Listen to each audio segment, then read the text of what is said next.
নমস্কার বন্ধুরা, আশা করছি তোমরা সকলে খুব ভালো আছো। তোমাদের ভালোবাসায় ও আশীর্বাদে আমিও কিন্তু খুব ভালো আছি। তো বন্ধুরা, আমি রেডি হয়ে পড়েছি। আজকে যাচ্ছি ডক্টরের কাছে। আজকে আমার দাঁতের 13 থেকে 14 মাস পূরণ হচ্ছে। তো তাই আমি চেক আপ করতে যাচ্ছি। কিভাবে দাঁতের বেস্ট ট্রিটমেন্টের চেক আপ করানো হয় সেটাই আজকে তোমাদের সাথে শেয়ার করব। এখন বাজে প্রায় ধরো 12:30টার মতন। আমাদের বাড়ি থেকে লেট হয়েছে অনেকটাই, তাই ডক্টরের চেম্বারে আসতেও প্রচণ্ড লেট হয়ে গেছে। আর দেখো চেম্বারে আজকে অনেক লোকজন। তো বন্ধুরা, তারপর আমার 13 নম্বরে নাম ছিল। তারপর আমাকে দেখো দাঁতে বেস্ট ট্রিটমেন্ট কিভাবে করানো হচ্ছে, আর আমি ম্যামের মুখটা স্টিকার লাগিয়ে দিচ্ছি।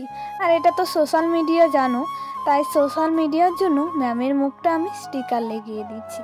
আর দেখো দাঁতে কিভাবে বেস্ট ট্রিটমেন্ট করানো হয়।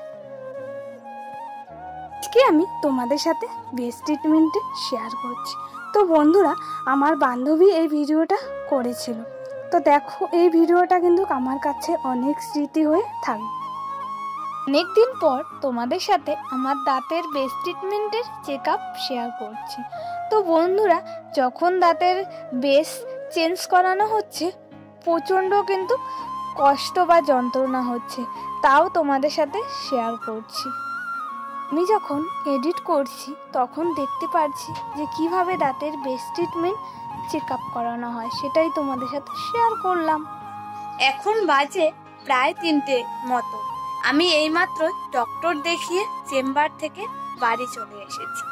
বাড়িতে এসে খাওয়া দাওয়া করে আবার তোমাদের সাথে কথা বলতে চলে এসেছি। তো বন্ধুরা, আমার এখন কথা বলতে খুবই অসুবিধা হচ্ছে, তাও তোমাদের সাথে শেয়ার করছি। তো বন্ধুরা, কেমন হয়েছে আজকে আমাদের বেস্ট ট্রিটমেন্টের চেক আপ অবশ্যই কমেন্ট করে জানিও। ভালো লাগলে অবশ্যই তোমরা লাইক, কমেন্ট, শেয়ার, সাবস্ক্রাইব করে দিও। তো চলো আজকের জন্য এটুকুই। সবাই ভালো থেকো, সুস্থ থেকো।